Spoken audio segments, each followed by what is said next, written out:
All right, let's go, Joe. Let's go. An exciting morning. I mean, you and I were kind of chomping at the bit. We were thinking about, maybe jumping on last night, but I texted you. I was like, "Listen, I think one more thing is coming through tonight," and it happened. It was Marté. There was a lot of buzz around Marté and the Mets. So a huge day for the Mets, nonetheless, right? I think they give out more than like $120 million. Two players that are kind of versatile pieces. A guy that has been on Mets fans' radar for half a decade. I just kind of want let's break it down because there's a lot to go through here. I don't think initial reaction, I don't think we're surprised how active they were. Although it is interesting, this kind of instantly kills will anyone go to the Mets? Will this team ever actually spend money? But let's start with Escobar right out of the gate. A guy that, when you look at the money, is probably going to start at third base or second base if Javy Baez is not back. Just what do you think of the player, and what did you think of this opening initial move of free agency? It's a versatile player. Like you Yeah. said, he could play all four spots in the infield. Even he's dabbled in shortstop a little bit less lately. It was more in his younger years, but it's kind of like Jonathan VR in a sense, where VR we were like, oh, he's played some shortstop. You don't really want him to play shortstop, but if he really has to, he could go stand there and play the position.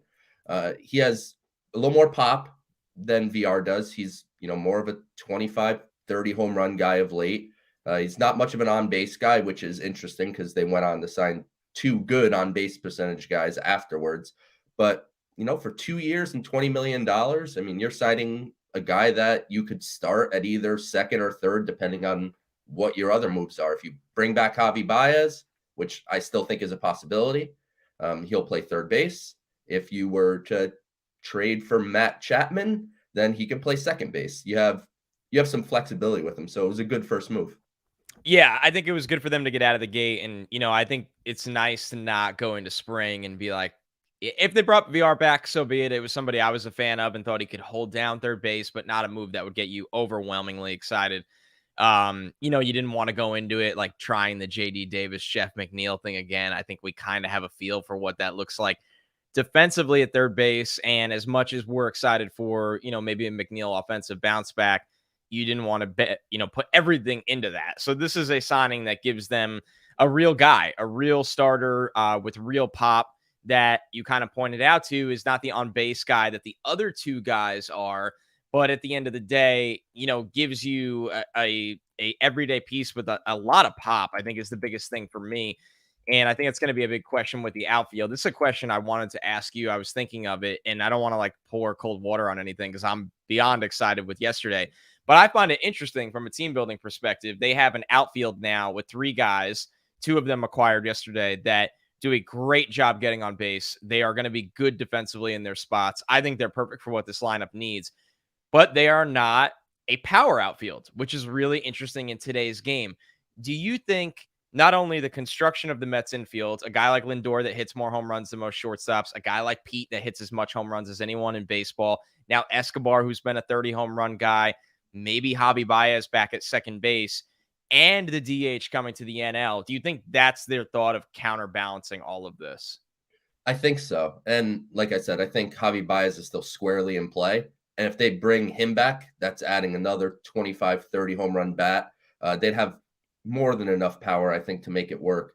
But Ken Rosenthal wrote an interesting article this morning on The Athletic that he said that the signings of Canha and Starling Marte were kind of geared towards the pitching market, where it said, we're going to improve the defense. We already had really good infield defense last year. We ranked really highly in outs above average. We shift well. We do everything that way. So we're going to help you defensively.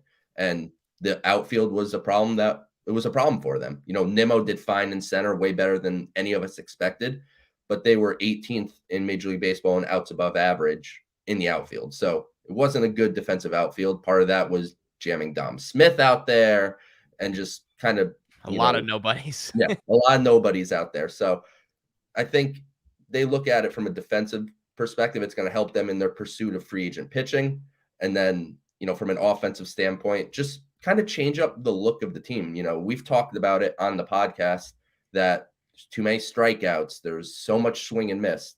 Well, with Marcana and Starling Marte, you're adding two not huge strikeout guys, guys that get on base at a better clip, guys that put the ball in play, and they have some pop, but they're certainly not going to blow you away. They're 15, 20 home run kind of guys, but it should work, especially if they bring back someone like a Baez. Yeah, without a doubt. I think that's got to be the thought. I'm going to get our link out here on the Twitter because I see some people saying they're having trouble finding us. That is, we're going to be on for a while, so don't worry, everybody. You can go back and watch this on YouTube.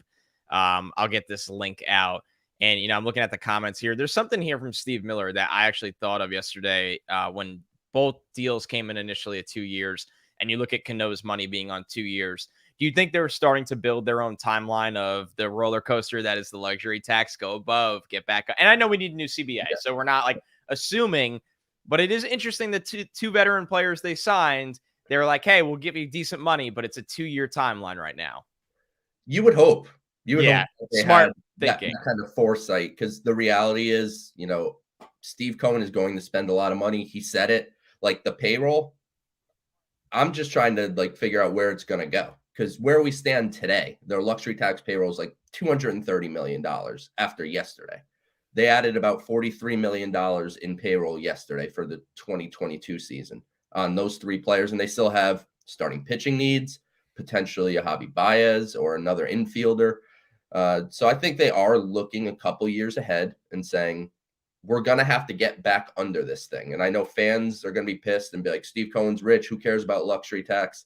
But the penalties just, of course, like you said, pending some drastic change in the new CBA, each time that you repeat a penalty, it gets worse and worse the more times you repeat it.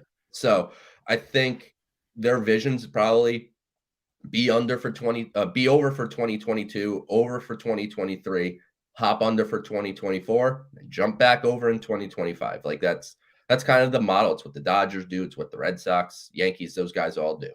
Yeah, it's getting around the system, right? You're always trying to beat the system. Okay, since we're doing YouTube today, we could fly comments in here. We're gonna have a lot of fun with this.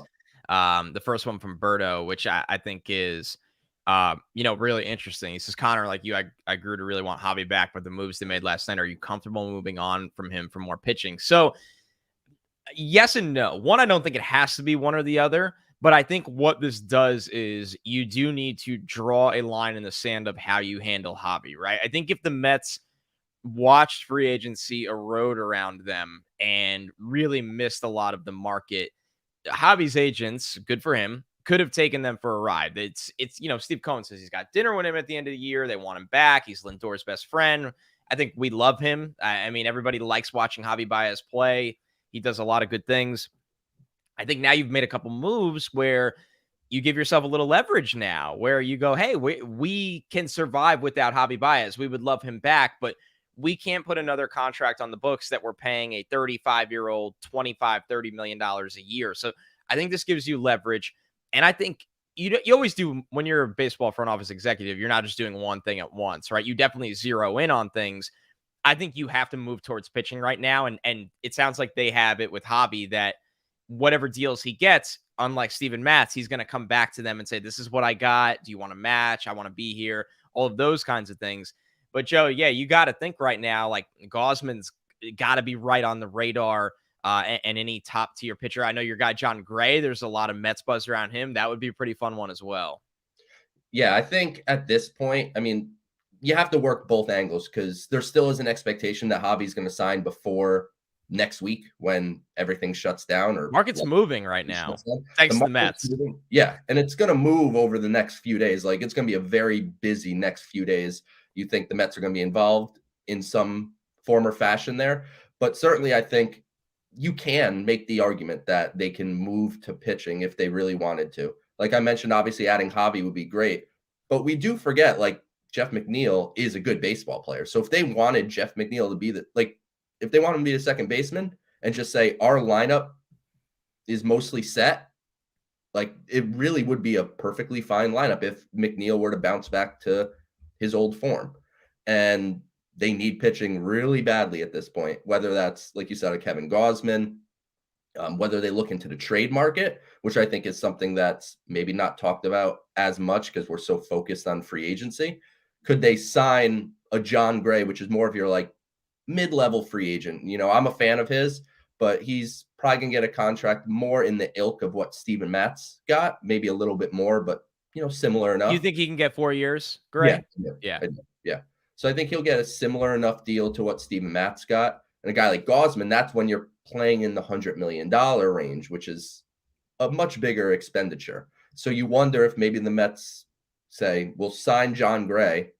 Maybe we sign Javy Baez, and then we trade for Sean Manaea. We trade for Frankie Montas, or maybe you go Gray, and you get Sonny and John Gray. I was can you imagine the Francesa callers, by the way, if they acquired 2 Grays?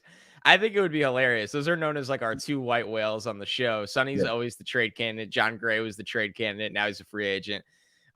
Okay, before we get to Canha and Marte, let's kind of mix in the questions here because I think the topic besides Javy that everyone's wondering right now is Marcus Stroman, right? And I'll start this one here from Brandon, who talked about Stroman's tweet. You could see right there, the Mets apparently like other pitchers better. What I will say with this is, and good for Marcus Stroman that he's on Twitter, kind of controlling his narrative, his destiny of free agency, all those things. I mean, more power to the players. You do you. Teams have power. Players should have power. This is a negotiating game. So if the Mets come out and foolishly tell a guy, we'll do everything it takes to bring you back, you're giving up all your leverage right there. And Marcus Stroman, to his credit, is a very competent guy. I would imagine Marcus Stroman wants one of the best deals on this entire market. And I'm sure he's not coming out of the gate like we've talked about and saying, oh, I'll come back for 480. You just saw Steven Matz, who, if you looked at his liked tweets and some of the stuff he says about people buckling in New York, he's looked at Steven Matz getting 44 million. Marcus Stroman thinks he's definitely worth more than double that, and good for him. But the Mets, I think, are looking at this and going, well, can we get a Gausman for 500? You know what I mean? You're just spitballing. Can we get a Gray, like you said, Joe, for 448? Things like that. 440. For Marcus Stroman, he might not be feeling the love right now, but guess what? You got to play the leverage game. And maybe I'm overthinking this. Maybe they don't want Marcus Stroman back. I don't know. I think Marcus Stroman's been a really good New York Met that you would assume they want to at least keep the communication open. But you can't read into one side all the time. Right. And Stroman's going to give his side. And, I don't know. I kind of find it a little hard to believe that they're talking to Stroman and telling him we'd rather have these pitchers than you. I don't know. That just doesn't feel like a good negotiating tactic. No, that's not great. I Yeah. think it's a secondhand thing. Right. He, Marcus Stroman has representation like everyone else. A lot goes around representation fast. I'm sure Marcus Stroman is hearing from people like his agent and reliable people that, hey, the Mets are really talking to Kevin Gausman, right? Like things like that. And you don't like to hear that. But on Stroman's side of thing, and I saw a comment in here that was, aimed at you, Joe, and I'll bring it in. Just that guys go where the money goes. Yeah. Stroman needs to, here it is. Stroman is going to go where the money goes. So Stroman has a job to get his money up. The Mets have a job to keep things reasonable for them.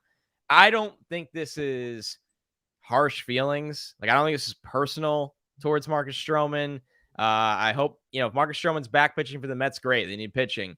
If he's not and they sign other guys, great. You got it. Everybody's doing what's best for them right now, where you really got to be careful, how much you read into any side here. I also don't think the Mets are bringing back Marcus Stroman, and we've said that on the pod for a long time. Yeah, I mean, it's a business on both ends. Like you said, Marcus Stroman wants to maximize his free agent dollars, as he should, and for him, deserve to do. He's pitched great for the Mets. He's pitched really well for the Blue Jays. And if the Mets bring Stroman back, you're not going to hear a complaint coming out of here. I saw another comment that said, are we anti-Stro? Absolutely. We've never been anti-Stro. Yeah, we're not anti-Stro. It's a business. And if Stroman's looking for $130 million and Kevin Gausman's willing to take $100 million, it should be a business on both ends. The Mets look at it as saving $30 million, which gets you most of a John Gray contract, hypothetically speaking. You could potentially sign Gausman and Gray for a little more than just Stroman. I don't know these numbers. We're just spitballing a bit, but it should be business on both ends. The Mets need to do what they think is best for them. And Stroman certainly needs to do what's best for him. He does, and he's probably one of the most free agency case studies in a long time. A guy that has been, consistently pretty good, right? You look at the last couple years that he's pitched, basically since 2019. The one blip 2018 where he wasn't very good, and then obviously 2017 he was good. He's been pretty consistent. I think the old school baseball scouts look at this and go, he's going to be 31 in May, right? Right at the start of the season, essentially. He is listed 5'7", 180. And this is not necessarily what I think. I'm telling you what old school baseball people think. They do not think small pitchers, like really small pitchers, age well into their 30s as number one or number two starters. And the reality is, and great for Marcus Stroman, and he might beat those odds and be really good into his 30s. A lot of teams won't take that chance. And I'm not saying Marcus Stroman gets 4 years, whatever. I think Marcus Stroman is looking for the 6-7 year deal market right now, as he should.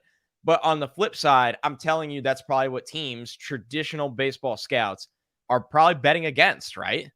Yeah, Not a power thrower. Yeah, he's not a power thrower. He's not missing a ton of bats. And Stroman has defied enough odds as time goes on. His whole brand, HDMH, like that's a real thing. Like he came back from a torn ACL in like 5 or 6 months, like within the same season, towards ACL, and got back on the mound. So Stroman has defied odds for a long time. And, like you said, typically the undersized pitchers don't age so well. I wouldn't bet against Marcus Stroman by any means. I think he probably has as good a chance as anyone with the way he takes care of himself. It's just a different level than, frankly, most baseball players that you see.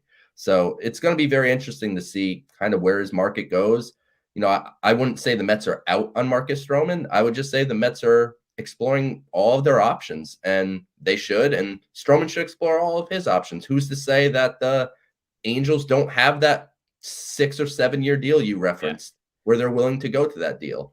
And the Mets need to be prepared that if Stroman were to get a bigger offer than they're comfortable giving, that they need to move on and get somebody else. There's no use, sitting there and crying that you weren't able to bring a guy back. You set a line in the sand, what you're willing to pay, and stick to it. They did it with George Springer last year on a big level. And then this offseason on a smaller level, they did it with Aaron Loup. They didn't want to give Aaron Loup $17 million over 2 years. If it was lower, they probably would have done it.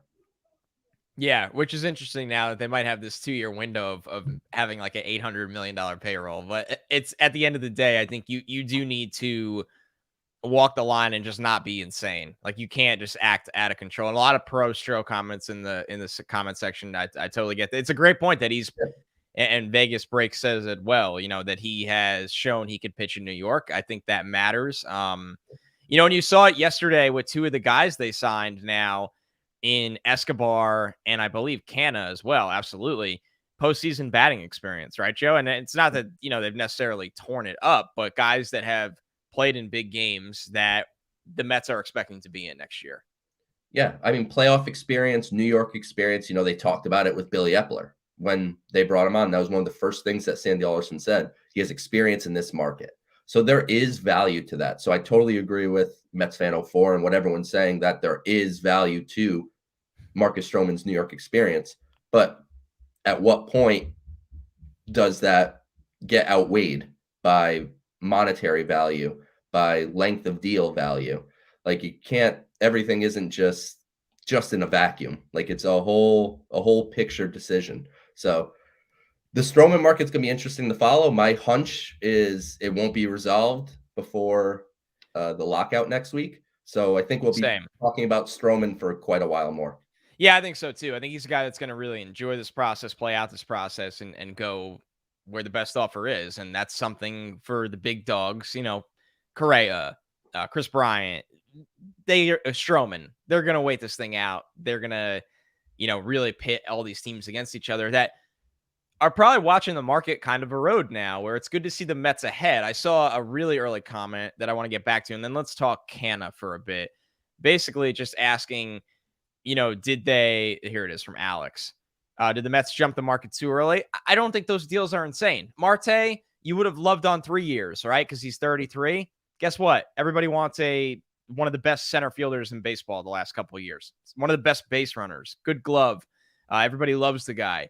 So that's the only one you look at and go, okay, 4 years, that deal might not be great on the back end, but the 2-year deals for Escobar and Canha, who we're going to talk about right now, I like going out and getting those guys and not being like, okay, we better hope JD Davis bounces back this year. It's kind of funny how there's like two segments of the fan base.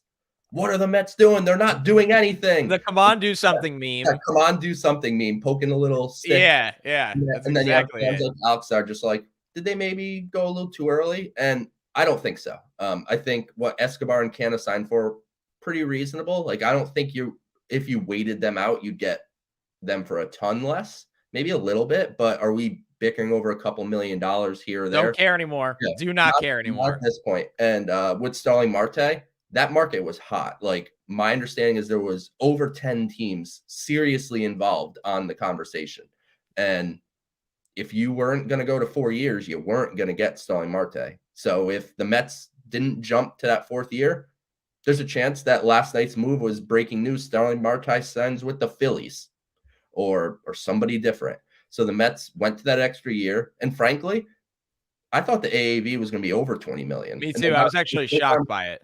They got him for just under 20 million. So I don't think they jumped too early. I think they're operating within the constraints that are within baseball.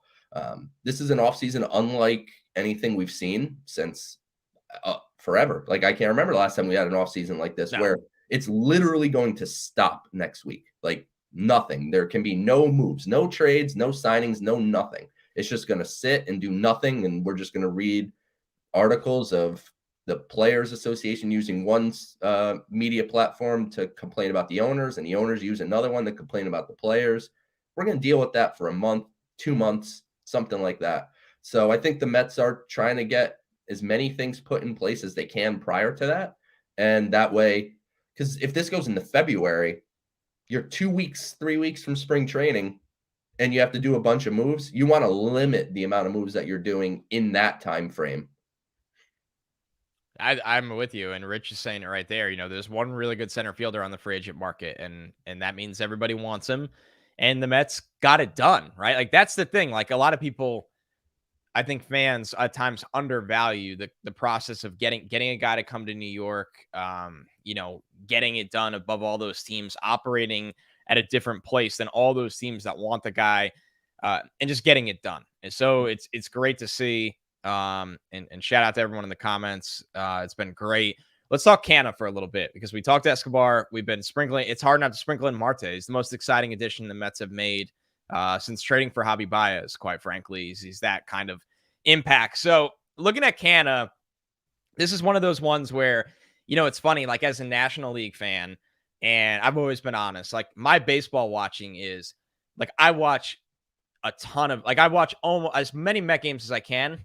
I don't really stay up to watch, like, West Coast American League. Like, I see the A's play, like, once a year. You know what I mean? And this is one of those signings where when you search it on Twitter, every American League fan is like, thank God this freaking guy is gone. Thank you, Billy Epler. This guy drives us insane. And I'm like, I feel like they just signed, like, another version of Nimmo that every other fan base hates. He works long at-bats. He works long counts. He gets hit by pitches. He's a good corner glove, and he's a good athlete. He always he's always happy to be out there. Everybody loves his vibe. So for a signing that, if you just said the name Mark Canha to me a week ago, I'd be like, all right, cool. Now I'm kind of like, okay, I kind of get the process behind this one. I was literally going to say he's basically like a right-handed Nimmo in many ways. He doesn't have quite the on-base skills, but he's right there. Like, he's one of the best on-base guys in Major League Baseball today. He could play all 3 outfield spots at least an average to slightly above average level, more so in the corners. So you're going to have some flexibility now. Do you want to play him in right and Nimmo in left, or do you want to flip those guys? Because I think clearly the vision is Marte in center. But obviously, if you need him to fill in center field, Mark Canha can do it. He's got a little pop. Like we said, he's hit 17, 20 home runs or so. And, there's a little more to his game than what Nimmo brings, but he's an on-base guy, plays all 3 spots. To get him for 2 years and $13 million a year, give or take, like, seems perfectly fine to me. And I know that some people were talking about the Escobar and Canha moves as these are good depth moves, and they're not. Like, these are you're like, I know that we're going to start operating in a different financial realm than we're used to as Mets fans.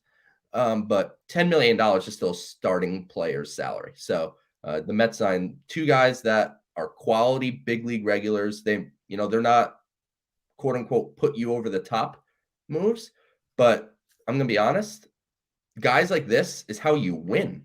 Like, everyone's focused on the stars, and the Mets are definitely gonna add some star power to this organization this offseason.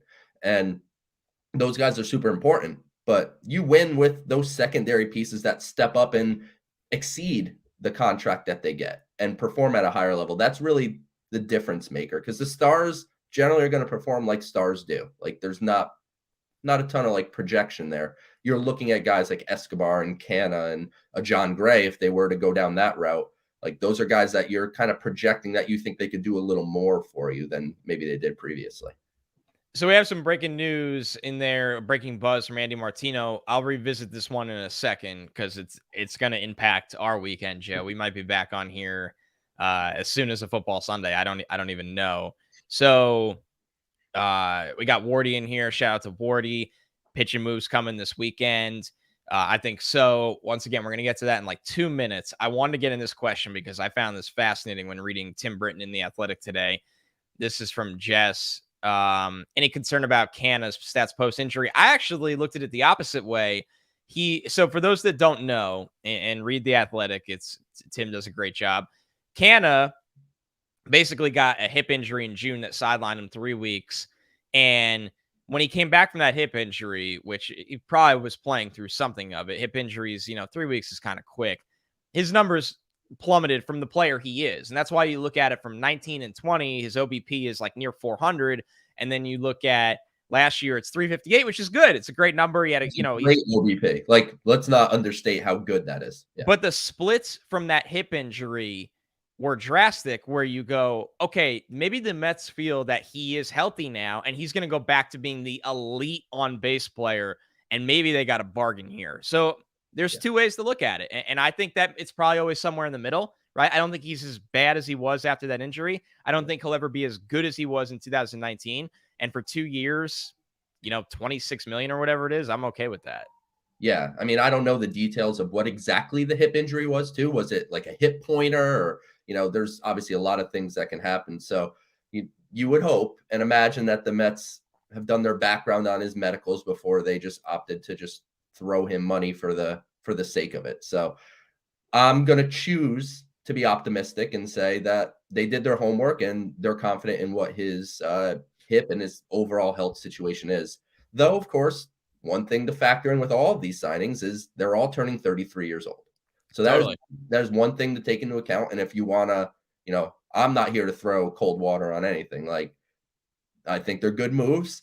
But if you want to have questions, they signed 3 guys that are 33 years old. And typically once you get closer to 35, and then with Marte, you'll have him beyond 35. That's when you sometimes see that, that decline, because everyone's going to do it. You just hope that it's not immediate for you guys.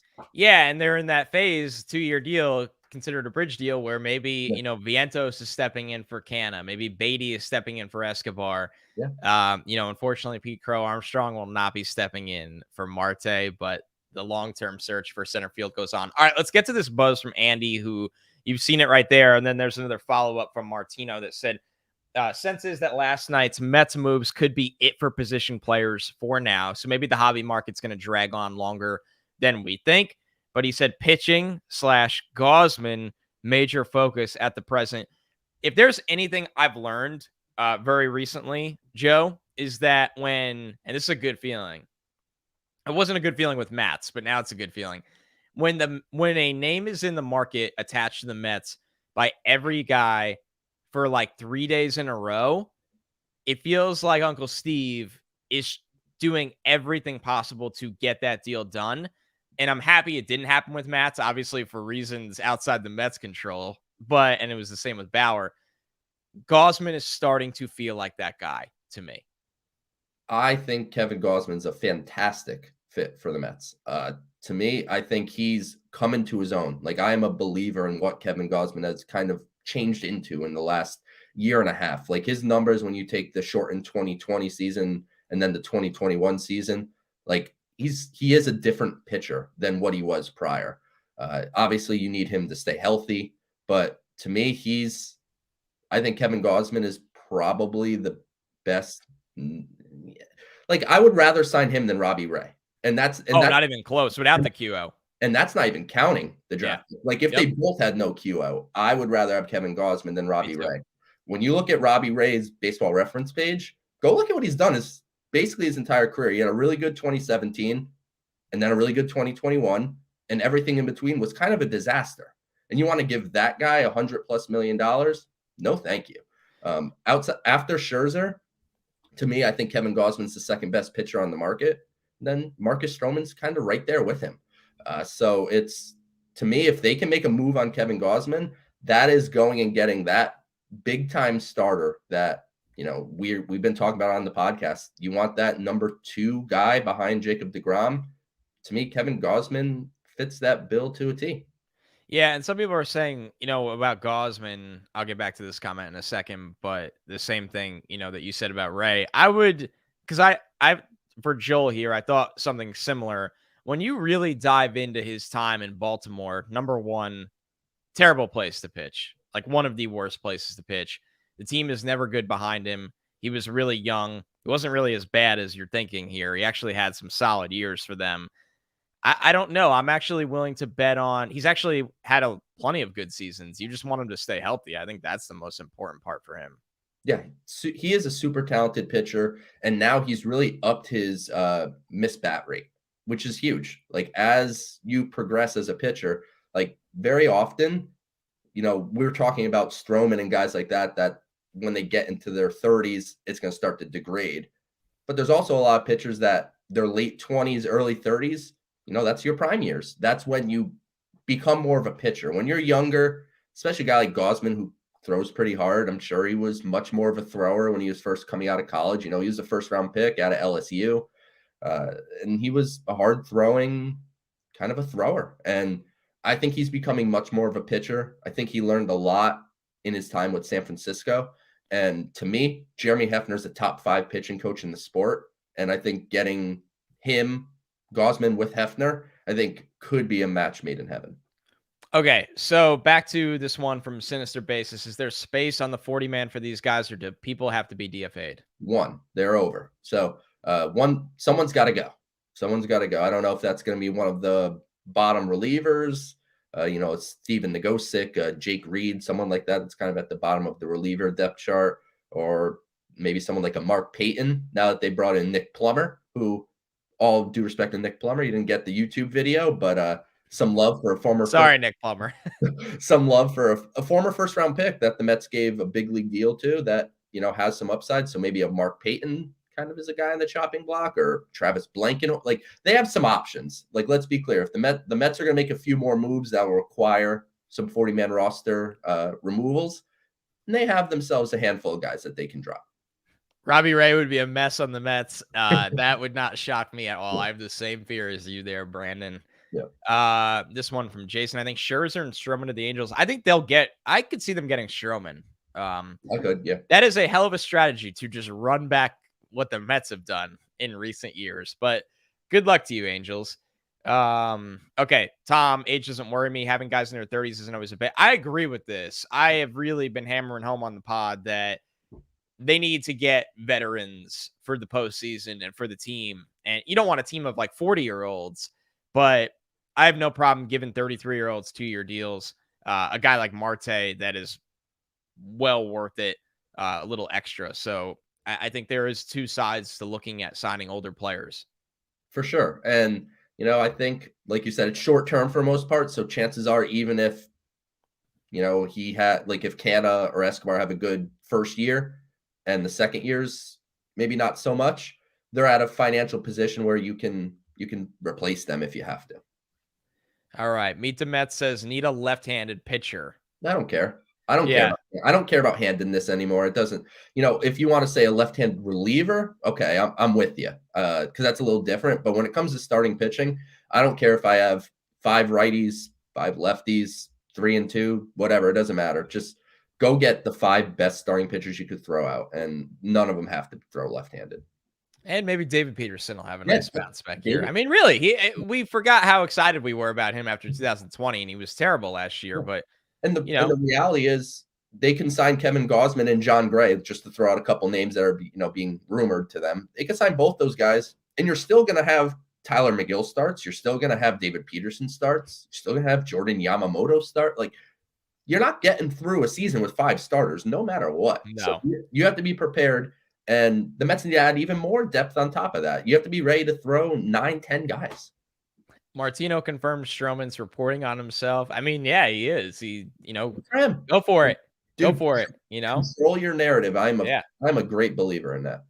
All right. There's a nice little Khalil Lee PCA argument in the comments. Shout out to Vintage Skills and Alec in the comments going over that. I mean, I hope Khalil Lee has a nice spring and can make this team at some point. I think he went back down and had a great minor league season after he went down.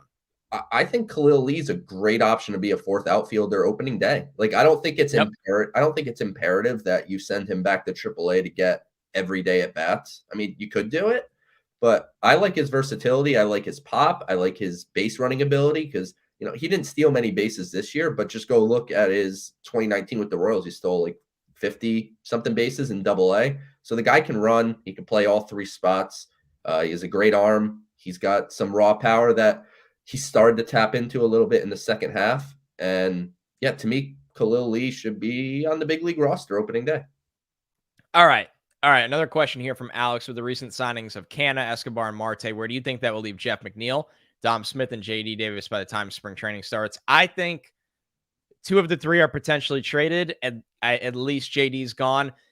I am still, and I've been doing this for a while, not in the trade Jeff McNeil camp at all. Unless there's like real friction in that clubhouse that he just has to go that we aren't sure of.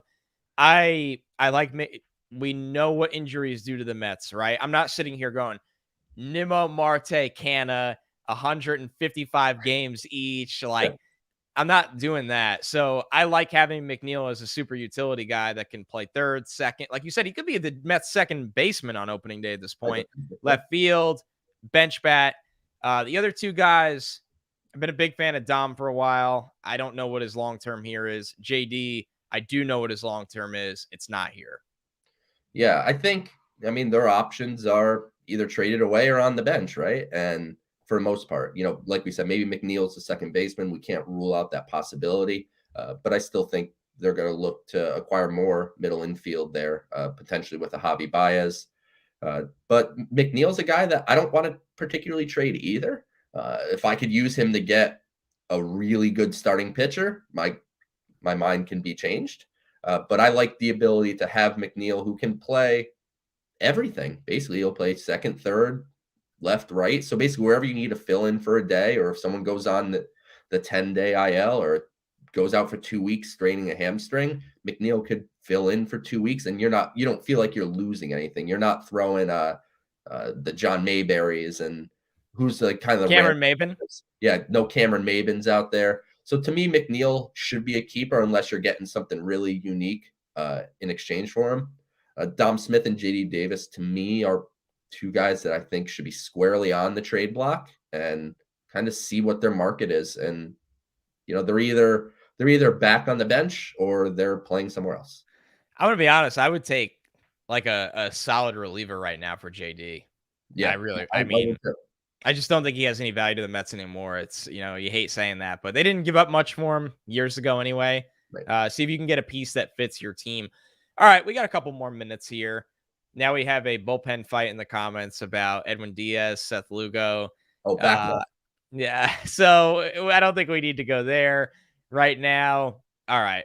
We didn't really talk individually about Marté to get this one out because I already did see some questions about this. And to be fair, Nimmo was good in center last year. Marte is coming here for at least the first half of this contract, right, Joe, to be the Mets center fielder. I would guess so. I mean, yeah. It's very reminiscent in a sense of the Curtis Granderson Hmm. contract. I've mentioned that on the podcast in the past. Um, Guy that's going to come in, play center early on in a 4-year contract in their low to mid 30s. They're obviously slightly different players, but I think there's a comparison there where they're good clubhouse guys. Uh, Play center field for the first half of the contract, shift over to a corner in the back half, and if you're not able to figure out a center field solution in the next couple years, then that's on you, right? Like you have to be able to figure that Yeah. out. You have to have that foresight that Marte's not going to be a center fielder forever. But right now, he's an above average one.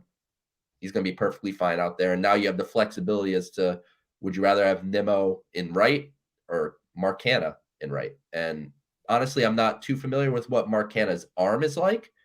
Nimmo doesn't have much of one. So, like in a perfect world, I'm putting Nimmo in left and Canha in right. But I need to kind of dive into what Canha's arm looks like. I think that's what you're going to get. I was reading that Canha performed much better in right and a little bit of center than left last year. So was not good in left field. Numbers, obviously surprisingly okay in center, but really a right fielder. And that shouldn't shock anyone. The Mets were in the market for a right fielder. Like you said, Joe, Nimmo, not a right fielder with that arm. Now you have Marte, maybe a center fielder, a guy that's played left in Pittsburgh before. A lot of good, you know, versatility, a lot of good balance between these guys. And what's Okay. really exciting here about Marte for me is the narrative, right? We have a narrative that people don't want to come to the Mets just because of the Steven Matz situation. And, I heard when I tweeted something yesterday, I had people saying, oh, big deal. They convinced Eduardo Escobar and Mark Canha to come here. Like that doesn't quell anything.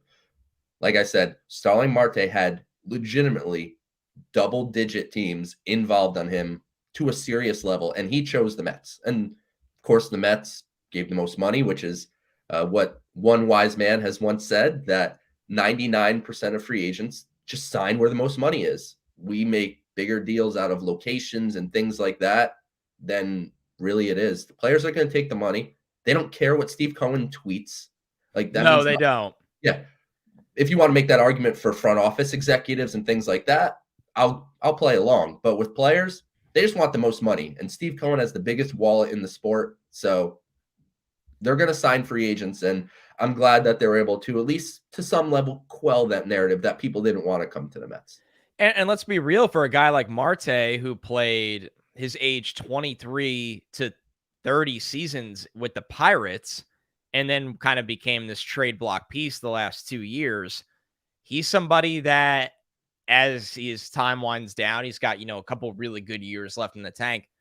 Probably want to go yes, the money, number one. Sure. Probably want to go to win Right. somewhere, right? I Yeah. mean, I mean, there's other factors, right? Like money is the most important factor, but if things are close, you'll see players like if it's right up against each other, like maybe he got offered 75 million by, I don't know, some non-contending team, and he's like, just a couple $1,000,000. I'll go here.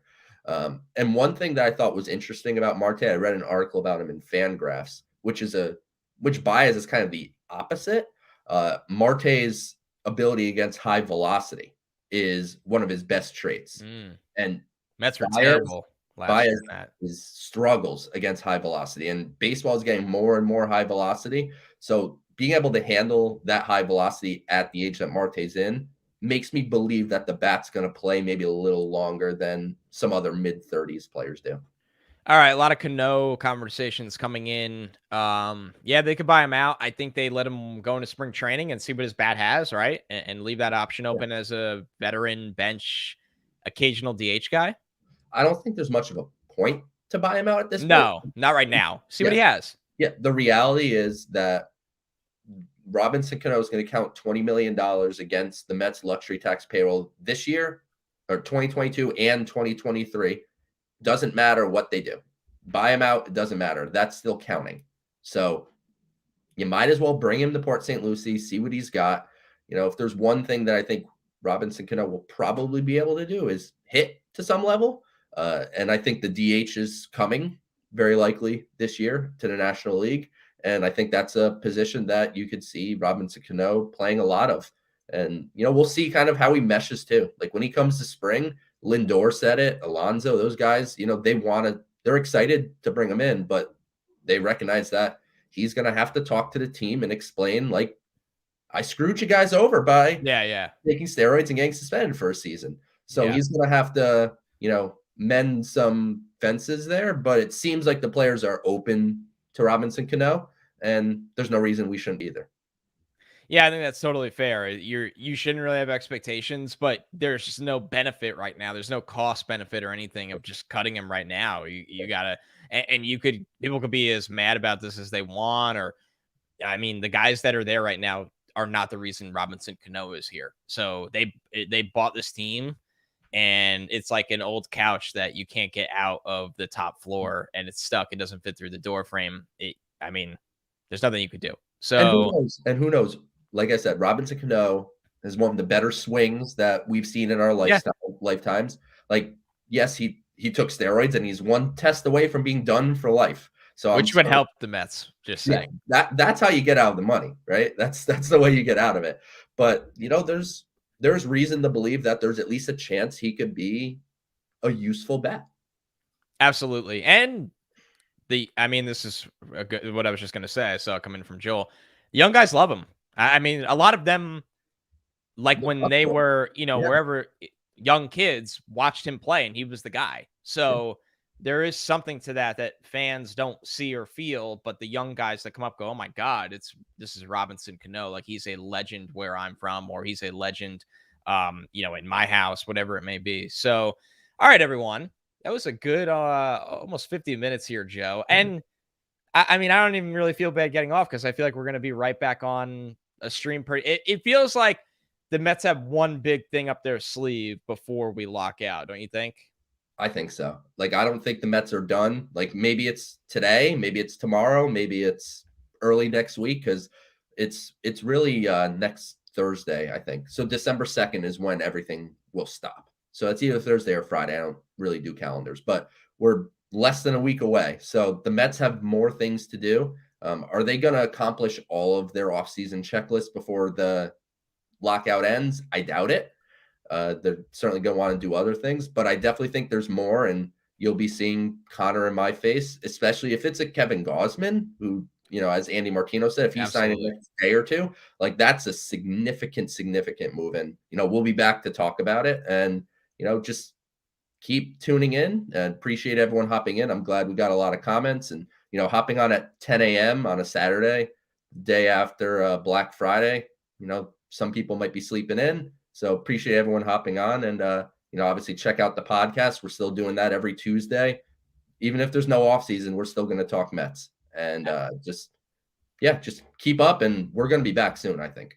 Absolutely. Thanks so much, everyone. Shout out to Ricky. Hello from Puerto Rico. First time here. Love that. Like we said, we'll be back on soon. And if we aren't, we'll be back on Wednesday because that is podcast day. Thanks so much, everyone. Catch you soon.